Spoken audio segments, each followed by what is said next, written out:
হজরত মুসা আলাইহিসসালাম আল্লাহর সাথে দেখা করতে যাচ্ছিলেন। পথে দেখা পেলেন এক দরবেশের।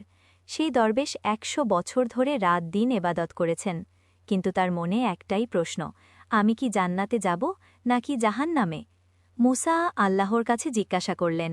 আল্লাহ বললেন, হ্যাঁ, সে জান্নাতে যাবে, কিন্তু তার এবাদতের সাবাব তার গুনাহ মাফ করতে পারেনি, কারণ সে এবাদত করেছে নিজের জন্য, আল্লাহর জন্য নয়।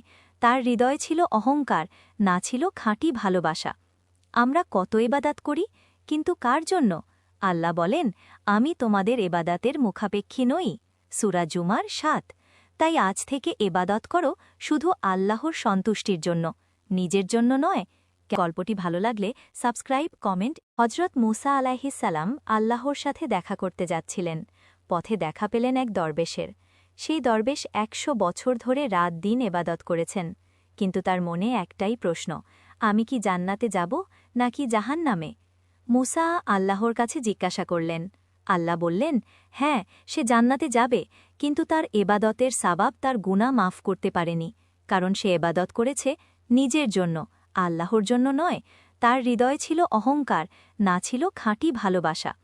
আমরা কত এবাদাত করি, কিন্তু কার জন্য? আল্লাহ বলেন, আমি তোমাদের এবাদাতের মুখাপেক্ষী নই। সূরা জুমার ৭।